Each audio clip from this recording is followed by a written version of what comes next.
और लोगों के रिएक्शंस के बाद हम इस पर विस्तार से चर्चा करेंगे। सवाल जपेन जी आपसे है, लेकिन जवाब मैं बाद में लूंगी। सवाल यह है कि आपने कहा कि विपक्ष मुद्दा विहीन है। विपक्ष के पास तमाम मुद्दे हैं, विपक्ष के पास मुद्दों की लाइन लगी हुई है। और अगर मैं खासकर उत्तराखंड की बात करूं तो कम से कम ये मुद्दे तो वैसे हैं जो सालों से चले आ रहे हैं, जो कांग्रेस के टाइम से भी चले आ रहे हैं और बीजेपी ने भी देखे हैं वो मुद्दे, हालांकि उनका हल नहीं निकला। और शायद ये मुद्दे इसीलिए अभी तक मुद्दे हैं क्योंकि उनमें उनका राजनीतिक फायदा चुनावों में मिल जाता है।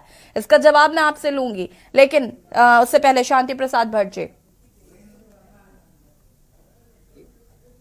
लोकतंत्र का बड़ा पर्व है जी, और इस पर्व में जनता अपने विकास के लिए अपनी सरकार को चुनती है। केंद्र सरकार 10 साल सत्ता में रही है और जिन वादों को लेकर उन्होंने उत्तराखंड की जनता से वोट मांगा उस पर काम होता हुआ इन 10 वर्षों में नहीं दिखा है। हाँ, विकास के नाम पर केंद्र की योजनाओं में घोटाले हुए हैं, हम इसको मुद्दा बना रहे हैं। मैं एक छोटा सा उदाहरण सिलक्यारा मसूरी के जो टनल धसी थी उसका उदाहरण देता हूँ कि आप देखिए, केंद्र की योजना थी, सुरंग धसी, मालिक पर मुकदमा होना चाहिए था, मालिक से पैसा रिकवर होना चाहिए था।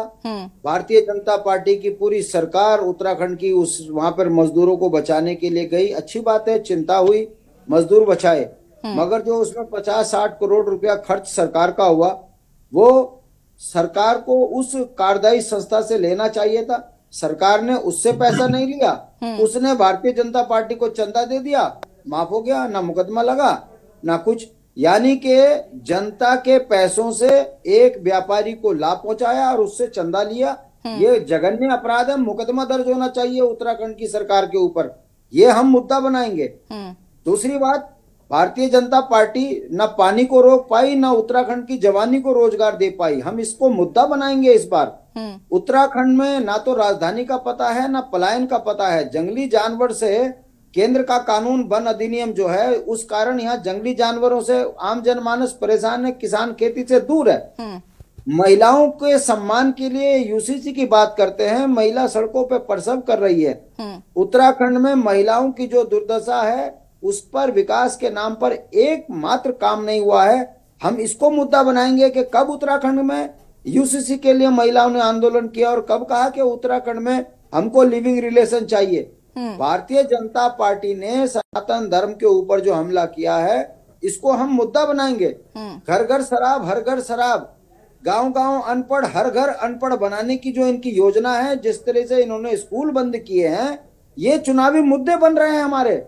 और भारतीय जनता पार्टी के पास 10 सालों में विकास के नाम पर कोई बताने के लिए काम नहीं है। हाँ, इतना जरूर है कि स्मार्ट सिटी के नाम पर जो ये चिल्लाते थे वो स्मार्ट सिटी की परियोजना भी बंद हो गई है। 119 करोड़ रुपया कूड़ा उठाने का जो मिलता था वो भी ठप हो गया है। कहने का मतलब, ना उत्तराखंड में स्मार्ट सिटी बनी, ऑल वेदर रोड एक वेदर नहीं झेल पा रही, भ्रष्टाचार की भेंट चढ़ गया। सिलक्यारा कांड में जिस तरीके से सरकार ने कार्यदायी संस्था को लाभ दिया, ये हमारा मुद्दा है। पलायन उत्तराखंड से रुक नहीं रहा है और जिस तरीके से भारतीय जनता पार्टी उत्तराखंड में पैसों के दम पर, शराब के दम पर अनपढ़ जाहिल लोगों को बनाकर लंबी सत्ता पाने का प्रयास कर रही है, ये इससे जनता बहुत परेशान है। और अब तो एक ताजा मुद्दा जो आ गया है, बताइए, जो कहा करती थी देश नहीं बिकने देंगे, अरे भैया वो देश का ही पैसा लूट खाए। इतना चंदा और इस हद तक चंदा, मतलब कल सुबह ईडी भेजो, शाम को वो चंदा। शांति प्रसाद।